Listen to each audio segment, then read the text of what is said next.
Olá, amigos, tudo bem? Estamos de volta aqui para lermos e darmos continuidade à leitura do livro dos Espíritos e fazermos algumas, observações e análises, ok? Bem, para aquele que está chegando pela primeira vez, seja muito bem-vindo, muito obrigado pela presença. Espero de fato que goste. Se inscrevam no canal e não se esqueçam de dar aquele joinha, ok? Bem, o nosso assunto desse sexto capítulo, estamos no livro dos Espíritos, no livro 2, capítulo 6, ok? Estamos entrando na questão 258. Então, se vocês tiverem esse livro em casa e quiserem acompanhar, é sempre importante pegar pelo número da questão, porque se for pegar pelo número das páginas, geralmente não vai haver uma concordância, ok? Mas pelo número a gente consegue, sim, nos localizarmos. Bem, esse estudo que está sendo feito nesse capítulo está se falando sobre as percepções do espírito, quando ele se encontra na pátria espiritual. E dão alguns pitacos também de quando eles estão encarnados. Essa ligação, essa interferência no corpo, do corpo no espírito, como tudo isso acontece. Então agora nós vamos para a pergunta 258, cujo título é o seguinte: escolha das provas, ok? Então vai ser basicamente como é que o espírito, antes de reencarnar, faz as suas escolhas das provas, da próxima vida como será. Vamos lá. A pergunta é a seguinte: quando no estado errante, e antes de se reencarnar, o espírito tem a consciência e a previsão das coisas que lhe sucederão durante a vida? Quer dizer, ele tem a noção do que vai acontecer durante a vida? Resposta: ele próprio escolhe o gênero de provas que quer suportar, e é nisso que consiste o seu livre-arbítrio. Olha, meus irmãos, eu quero dizer o seguinte para vocês, aqui é muito importante essa informação. É por isso que a gente vai ver aqui nesse livro e outras obras, do Espiritismo, que fala castigo de Deus. Por isso que aqueles que botam alguma coisa como castigo de Deus é que eles não conseguiram entender muito bem como funciona a justiça divina, ok? Que Deus não castiga ninguém. Aqui está bem claro isso aqui, quando ele fala que ele próprio escolhe o gênero de provas que quer suportar, e é nisso que consiste o seu livre-arbítrio, ok? Se somos nós mesmos que fazemos as escolhas, do tipo de prova que iremos passar, então não é Deus que está impondo a qualquer um de nós aquele tipo de vida, ok? Então nós é que fazemos as nossas escolhas. Por isso que eu não acredito quando falam que Deus vai castigar dessa ou daquela forma. Ok? Vamos lá. Aí pergunta, novamente Kardec: não é Deus que lhe impõe? Olha bem, lhe impõe.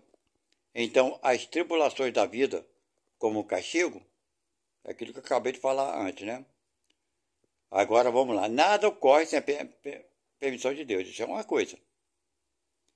Pois é Ele quem estabelece todas as leis que regem o universo.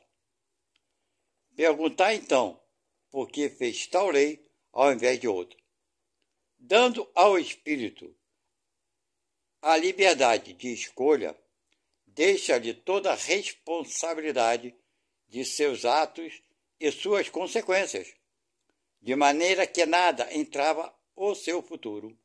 O caminho do bem, como do mal, lhe está aberto. Se sucumbe, resta-lhe a consolação de que nem tudo se acabou para ele. Deus, na sua bondade, lhe dá a oportunidade de recomeçar o que foi mal feito.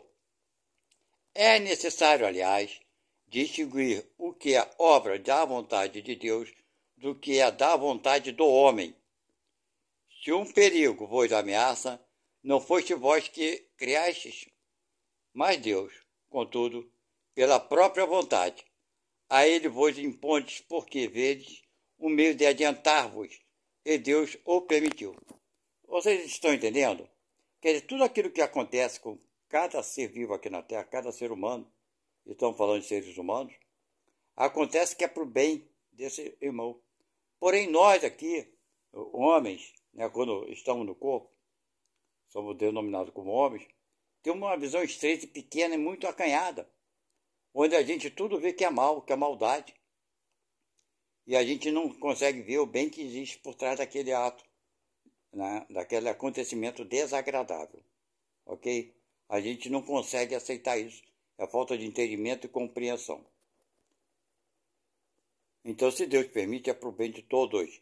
Mas somos nós que fazemos as nossas escolhas. Ok? Vamos lá.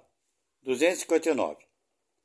Se o espírito pode escolher o gênero de provas que deve suportar, segue-se daí que todas as tribulações que experimentamos na vida foram previstas e escolhidas por nós. Vocês estão entendendo? Quer dizer, se nós fazemos as escolhas foram previstas por nós, olha só, gente. Eu vou ler aqui o que ele vai dizer, mas eu vou ler para vocês. A gente faz a escolha das provas que vamos passar, tudo bem. Das pessoas que vamos conviver, certo? Mas nós não escolhemos certos acontecimentos, porque depende da nossa ação aqui, se de fato nos mantemos naquela direção correta, e dependemos também das ações dos outros. Ok? Nós podemos... como assim? Vou explicar uma coisa para você. Eu quero viajar. Vou para um lugar bem longe. Aí escolho ir de carro. Pego o meu carro e coloco ele na estrada. Ora, se o meu carro enguiçar, vai acontecer, pode acontecer de uma peça do carro quebrar, é um inconveniente. Não estava no meu plano, estava no meu plano viajar de carro. Mas por que meu carro quebrou? Porque eu estou com ele na estrada. Vou ter que consertar, vai me dar trabalho, causar um transtorno. Então estava planejado o carro quebrar? Não. Estava planejado eu ir de carro. Provavelmente se eu fosse de ônibus ou de outro meio de transporte, não ia passar por esse tipo de tribulação. Vocês entenderam? Então é mais ou menos isso. Vamos ver o que ele responde. Como eu falei, né? Todas não é a palavra, pois não se pode dizer que escolhestes e previste tudo o que vos acontece no mundo, até as menores coisas. E escolheste o gênero, como eu falei, né? Escolheu viajar de carro. O gênero das provas. Os detalhes são consequência da vossa posição e, frequentemente, dos vossos próprios atos. Se o espírito que nascer entre malfeitores, por exemplo, ele sabia que arrastamento se expunha, mas não cada um dos atos que viria a praticar, e que são resultado de sua vontade ou do seu livre-arbítrio. O espírito sabe que, escolhendo tal caminho, terá de suportar tal gênero de luta. Sabe também a natureza das vicissitudes que enfrentará, mas não sabe quais os acontecimentos que o aguardam. Os detalhes dos acontecimentos nascem das circunstâncias e da força das coisas. Vocês estão entendendo? Que é da força das coisas, vai acontecer um imprevisto. Esses detalhes ninguém tem como prevenir. Somente são previstos os grandes acontecimentos que influem no seu destino. Se tomas um caminho cheio de sulcos profundos, sabes que deves tomar grandes precauções para não caíres, e não sabes em qual deles cairás. Pode ser também que não caia se fores bastante prudente. Se passando por uma rua, uma telha te cair na cabeça, não creias que estava escrito como vulgarmente se diz. Geralmente se diz isso, né? Ah, aconteceu porque tinha acontecido. Não, nem sempre. Aquilo ali tem um propósito maior, muito mais amplo, que nossos olhos não conseguem ver. Vamos lá, pergunta 260. Como o espírito pode querer nascer no meio de pessoas de má vida? né? Como é que pode, né? Resposta. É necessário que ele seja colocado no meio, onde possa suportar a prova que pediu. Pois bem, é preciso que haja analogia nas situações. Quer dizer, tem que ter um motivo, né? Nessas situações. Para lutar contra o instinto do roubo, é preciso que se encontre entre pessoas dadas a prática de roubar. Certo? Então, se ele tem o instinto do roubo, ele vai nascer no meio de pessoas que têm, né, essa prática para ele conseguir dominar aquele instinto dele. Ok? É uma prova que ele pediu. Se não houvesse pessoas de má vida sobre a terra, o espírito não poderia, pois, aí encontrar meio adequado a certas provas. Quer dizer, se não houvesse gente ruim, né? Ele poderia encontrar meios melhores. Vai responder. Precisar-se-ia lamentar isso? É o que ocorre nos mundos superiores, onde o mal não tem acesso, visto que são habitados por espíritos bons. Fazei que, em breve, o mesmo ocorra sobre a Terra. Quer dizer, bem básico, né? Se estamos aqui é porque precisamos aprender a deixar de cometer esses erros, ok? Mas existem planetas superiores que sim, que isso já não acontece mais. Eles vão habitar no meio mais fácil, porque já passaram por tudo isso que nós estamos passando aqui. Pergunta 261. O espírito, nas provas que deve suportar para chegar à perfeição, deve experimentar todos os gêneros de tentações? Deve passar por todas as circunstâncias que pode excitar seu orgulho, inveja, avareza, sensualidade, etc.? Resposta. Certamente que não, pois sabeis que há espíritos que desde o começo tomam um caminho que os isenta de muitas provas, mas aquele que se deixa arrastar para o mau caminho corre todos os perigos desse caminho. Um espírito, por exemplo, pode pedir a riqueza e esta ser concedida. Então, conforme seu caráter, ele poderá tornar-se avaro ou pródigo, egoísta ou generoso, ou se entregará a todos os prazeres da sensualidade. Mas isso não quer dizer que deva passar forçosamente por todas essas tendências. Vocês estão vendo? Eu acho, ele fala aqui, que não precisa passar por todas essas, né, essas circunstâncias da avareza, da sensualidade, orgulho, pereré, parará. Eu acho pouco provável, na minha ignorância, que qualquer espírito sair da ignorância, ele consiga superar tudo isso aqui sem passar, né, por essas circunstâncias, né? Porque estamos aprendendo, é muito difícil. Como é que uma criança que a gente tem que ter como base sempre aquilo que nós podemos fazer uma certa analogia. Uma criança sabe de tudo quando nasce, nós vamos modelando, ensinando. Ela vai cometendo erros? Claro que vai. Eu nunca vi uma criança nascer perfeita, né, com suas atitudes, e morrer perfeita. Ela vai cometer alguns erros, ok? Então, assim somos nós, espíritos, vamos cometer alguns erros, sim. É claro que tem alguns que permanecem mais tempo naquele erro, por prazer, por ignorância, por satisfação, e por diversos motivos. Mas tem aqueles que são mais rápidos. Mas seja como for, sim, terá que passar por todos. Não acredito que tem algum espírito que não tenha passado pela riqueza, ok? E tenha superado a primeira vez, não se deixou levar, né, pela vaidade, pelo orgulho, né, pela prepotência, por se achar melhor do que os outros. Eu acho pouco provável. Ele vai ter que ser muito... Ele teria que ser perfeito para passar por isso sem errar, na minha opinião. Vamos lá.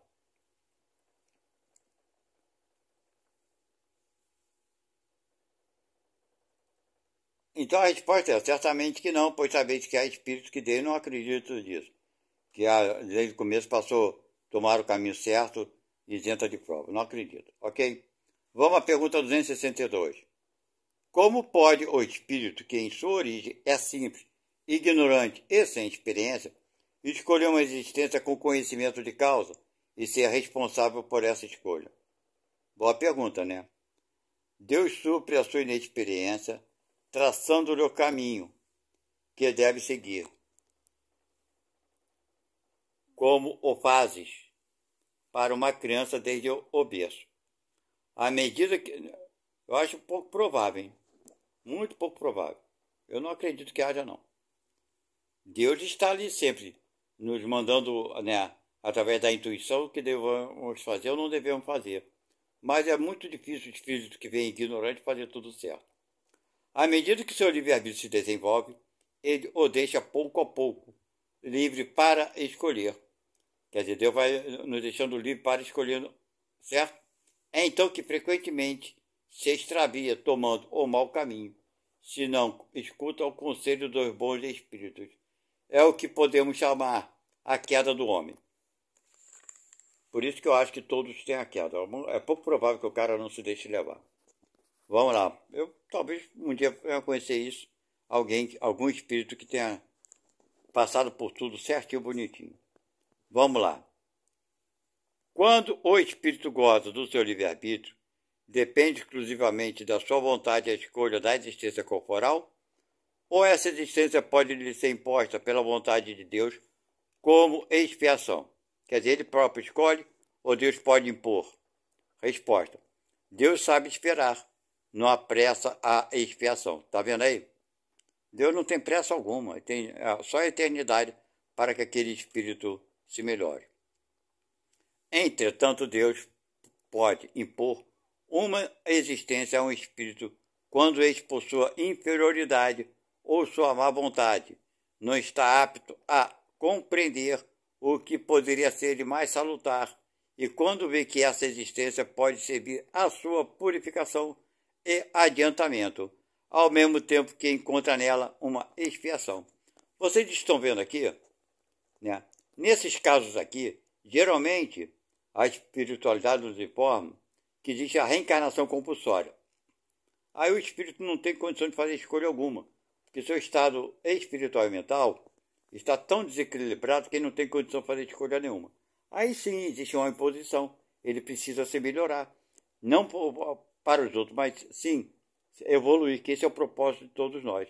Aí através, né, dessa que vem do alto de Deus, né, esse espírito vai reencarnar por esse motivo, sob imposição de Deus, para a melhora do próprio espírito. Ok? Não existe uma reencarnação por castigo de Deus. Isso não existe. Nunca existiu, nem nunca vai existir. Pergunta 263. O espírito faz sua escolha imediatamente depois da morte? Resposta: não. Muitos acreditam na eternidade das penas, e como já se disse, é um castigo. Quer dizer, porque o espírito desencarna e acredita naquele sofrimento eterno. Então não é uma reencarnação imediata, embora isso possa ocorrer algumas vezes. Mas quando isso ocorre, o espírito desencarna e reencarna imediatamente, é porque já estava planejado antes mesmo dele, né, desencarnar dessa última vida. Por exemplo, ele desencarnou e reencarnou. Já estava programado antes dele desencarnar, antes dele nascer nessa vida, que ele morreu e nasceu novamente. Aí sim. Bom, a pergunta 264. O que dirige o espírito na escolha das provas que quer suportar? O que faz ele fazer essa ou aquela escolha? Resposta: ele escolhe as que podem ser para ele uma expiação segundo a natureza de suas faltas e o faça avançar mais rapidamente. Alguns se impõem uma vida de misérias e privações para tentar suportá-la com coragem. Outros querem se experimentar nas tentações da fortuna e do poder, bem mais perigosas, pelo abuso e mau uso que delas se pode fazer, e pelas más paixões que desenvolve. Outros, enfim, querem experimentar-se pelas lutas que deve sustentar ao contato do vício. Quer dizer, são diversos os motivos, né, desse tipo de vida que esse espírito terá. Mas não se esqueçam da principal de todas. É o compromisso que temos uns para com aqueles que estão convivendo conosco mais proximamente. Ok? É isso aí. 265. Pergunta. Se algum espírito escolhe o contato com o vício como prova, existe os que escolhem por simpatia e por desejo de viver no meio de seu gosto ou para poderem se entregar materialmente aos seus pendores materiais. Quer dizer, escolhe o contato do vício para né, resistirem né, a esse vício, e tem aqueles que possam desejar um meio, né, viver no meio daquelas pessoas que eles gostam, e acabarem para se entregar né, materialmente às coisas materiais. Aí vem a resposta. Sem dúvida, quer dizer, existe, claro, mas apenas entre aqueles cujo senso moral está pouco desenvolvido. A prova vem deles mesmos e a suportarão por mais tempo. Cedo ou tarde compreenderão que a satisfação das paixões brutais tem para eles consequências deploráveis que suportarão durante um tempo que lhes parecerá eterno. Deus poderá deixá-los nesse estado até que compreendam suas faltas e peçam por si mesmos os meios de resgatá-las em provas vantajosas. Vocês estão vendo? Aí o cara pede com interesse de abusar.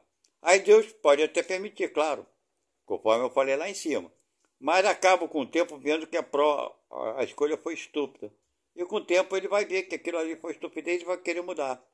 Ok? Não parece natural que os espíritos escolham as provas menos penosas? É uma pergunta, né? Geralmente não seria natural o cara pedir uma prova menos penosa, mas não. Ele vai explicar o porquê do não. Para vós, sim, quer dizer, para nós. Para o espírito, não, viu que eu falei não? Quando se liberta da matéria, a ilusão desaparece e ele pensa de outra maneira. Vocês entenderam? Porque geralmente a gente vê essas situações que a gente duvida. Esse espírito não pediu isso. Claro que ele pediu. Não é castigo de Deus, já falei, isso volta a repetir 1 milhão de vezes. Deus não castiga ninguém. Nós é que pedimos aquela prova, porque fora do corpo, nós pensamos de forma diferente. Estamos na parte espiritual. E temos mais força para queremos mudarmos em nós aquilo que precisamos mudar. Passar por coisas que fizemos os outros passarem, não porque Deus impõe, porque nós queremos passar pela experiência daquilo que fizemos os outros sofrer, para aprendermos e não repetirmos os erros. São escolhas que fazemos. Agora vem o seguinte. O homem sobre a terra é colocado sob a influência das ideias carnais, claro. Estamos no corpo, né? Não vê em suas provas, senão o lado penoso. A gente só vê isso, né? É por isso que lhe parece natural escolher aquelas do seu ponto de vista. Quer dizer, quando estão aqui, acham melhor escolher aquela mais fácil. Podem coexistir com os prazeres materiais, quer dizer, com aquilo que a gente pensa aqui na Terra. Na vida espiritual, contudo, ele compara esses prazeres fugitivos e grosseiros com a felicidade inalterável que entrevê, e, então, que lhe importam alguns sofrimentos passageiros. Está vendo a visão como fica diferente? O espírito pode, pois, escolher as provas mais rudes e, por conseguinte, a existência mais penosa, aquilo que eu acabei de falar, na esperança de alcançar mais depressa um estado melhor, como o doente escolhe, frequentemente, o remédio mais desagradável para se curar mais rapidamente. O que quer ver seu nome ligado ao descobrimento de um país desconhecido, não escolhe um caminho florido. Sabe os perigos que corre, mas sabe também a glória que o espera se for bem sucedido. Então aqui dando um exemplo, né? Principalmente naquela época, alguns anos antes, os descobridores das terras, né? Pedro Álvares Cabral, Colombo. Ele queria descobrir novas coisas, ter um acesso à glória, claro, mas saber que ia passar por dificuldades. E assim não fez? Não fez a escolha de ir para o alto mar? Então assim somos nós espíritos. E ele continua falando. A doutrina da liberdade na escolha de nossas existências e das provas que devemos suportar deixa de parecer extraordinária se considerar que os espíritos desprendidos da matéria apreciam as coisas de maneira diferente da nossa. Entrevém o fim, bem mais sério para eles que os prazeres fugidios do mundo. Depois de cada existência, avaliam o passo que deram e compreendem o que lhes falta ainda em pureza para alcançarem aquele fim. Eis porque eles se submetem voluntariamente a todas as vicissitudes da vida corporal, pedindo eles mesmos as provas que lhes permitam chegar mais prontamente. Não há, pois, motivo de espanto no fato de o espírito não dar preferência a uma existência mais suave. Essa vida isenta de amargura não pode gozá-la em seu estado de imperfeição. Ele a entrevê e é para alcançá-la que procura se melhorar. Certo? Então, quando estamos na parte espiritual, sabemos daquilo que fará com que a gente evolua mais rapidamente. Não temos, aliás, todos os dias sob nossos olhos, exemplos de escolhas semelhantes?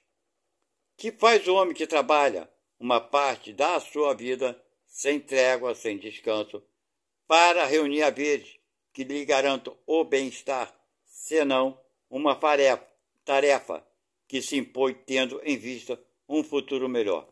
Quer dizer, está falando aqui, a gente não se impõe diariamente a um trabalho, né, para conseguir uma vida melhor aqui na Terra? Pois é, imagina na pátria espiritual. O militar sofre por uma missão perigosa. O viajante que não enfrenta menores perigos, no interesse da ciência ou da sua fortuna, não se submetem a provas voluntárias que devem lhe proporcionar honra e proveito se forem bem-sucedidas? O que o homem não se submete e não se expõe pelo seu interesse ou pela sua glória? Todos os concursos não são também provas voluntárias às quais o homem se submetem para se levarem na carreira que escolheram? Não se chega a uma posição social de destaque nas ciências, nas artes, na indústria, senão passando por uma série de posições inferiores, que são outras tantas provas? A vida humana é uma cópia da vida espiritual, onde encontramos, em ponto pequeno, todas as mesmas peripécias. Se, pois, nesta vida escolhemos as provas mais rudes para alcançarmos um objetivo mais elevado, por que o espírito que vê mais longe que o corpo, e para o qual a vida do corpo não é mais que um incidente fugidio, não escolheria uma existência penosa e laboriosa, se ela deve conduzi-lo a uma felicidade eterna? Aqueles que dizem que, se o homem tem escolha de sua existência, pedir para ser príncipes ou milionários, são como míopes que só veem o que tocam, ou como crianças gulosas, às quais, quando perguntamos a profissão que prefere, responde: pasteleiros e confeiteiros. Assim é o viajante que no fundo do vale obscurecido pelo nevoeiro não vê a extensão nem os pontos extremos do seu caminho. Chegado ao cume da montanha, divisa ele o caminho que percorreu e o que resta a percorrer, vê o seu fim e os obstáculos que tem ainda a transportar, e pode então planejar com mais segurança os meios de o atingir. O espírito encarnado está como viajor na base da montanha, desembaraçado dos laços físicos. Ele domina o cenário como aquele que está no cume da montanha. Para o viajante, o objetivo é o repouso depois da fadiga. Para o espírito, porém, é a felicidade suprema após as tribulações e as provas. Todos os espíritos dizem que no estado errante buscam, estudam, observam para fazerem sua escolha. Não temos o exemplo desse fato na vida corporal? Não buscamos frequentemente durante anos a carreira sobre a qual fixamos livremente nossa escolha, porque a cremos a mais apropriada para os objetivos do nosso caminho? Se fracassamos numa, procuramos outra. Cada carreira que abraçamos é uma fase, um período da vida. Não empregamos cada dia para planejar o que faremos no dia seguinte? Ora, que são as diferentes existências corporais para o espírito, se não fases, períodos e dias de sua vida espírita, que é, como sabemos, sua vida normal, uma vez que a vida corpórea não é mais que transitória e passageira. Pois é, meus amigos, então estamos vendo aqui que passar por dificuldades para chegar onde queremos, fazemos aqui na Terra, naturalmente, né? Para exercer aquilo que almejamos, né? Uma boa profissão, um bom cargo, seja como for. Nós nos sacrificamos. Imagina nós nos encontrando na pátria espiritual.